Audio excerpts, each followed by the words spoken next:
Nasubukan mo na bang magluto ng chicharon pork belly? Yung tipong parang chicharon na sa sobrang lutong, di ba? Kung gusto mong malaman ang sikreto, tara, samahan mo ako. Magluto tayo. Unang gagawin natin, kukuha tayo dito ng kawali at lalagyan natin to ng tubig. Mga kalahating litro ga ng tubig ang aking nilalagay dito. At saka natin to papakuloyin. At pag kumulo na ito ay ilagay na natin itong ating pork belly. Mahigit 1 kilo nga itong pork belly na nabili ko. At matapos natin mailagay yung ating pork belly, maglalagay na tayo dito ng mga pampalasa. Nang inilagay ko itong ating bawang at isinunod ko na itong ating sibuyas. Maglalagay na din tayo dito ng lemongrass o tanglad. At sasabayan na din natin ng dahon ng laurel or bay leaves. At itong ating peppercorn, yung buong paminta.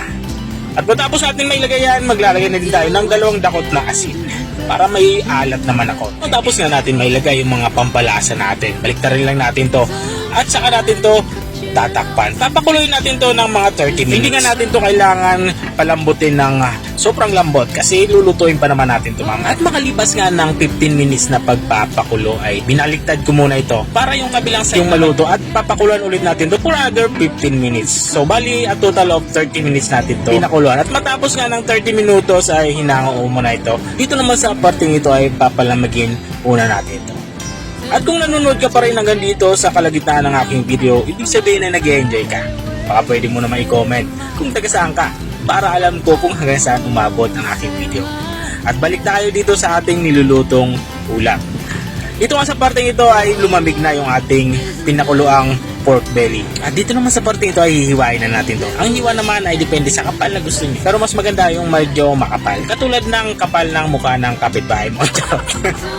At dito nga natapos na tayo paghihiwa ng ating mga pork belly na ipiprito.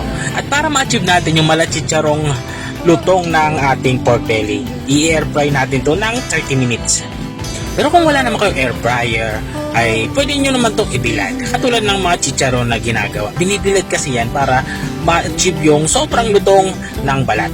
At matapos nga natin mailagay lahat, nasalansan natin ito ng maigi ay air fry natin to sa init na 200 degrees sa loob ng 30 minutes katulad ng nakikita nyo. At habang nga tayo nagpapatuloy sa ating pagluluto, ay gusto ko lang shoutout ang mga masusugid nating mga taga-subaybay. Shoutout nga kay Ma'am Elizabeth Abanado Mangante ng Pampanga. Shoutout din kay Ma'am Sonia Castillo ng Isulan Sultan Todarat. At shoutout din kay Sir June Transport. Sabi niya pa shoutout naman ng June Transport from New York, Cubao. At maraming salamat din sa mga walang sawang nanonood at nakasubaybay dito sa aking channel. At balikan tayo dito sa ating nilulutong ulam. Dito nga sa parte ito ay nagpainit ako ng mantika.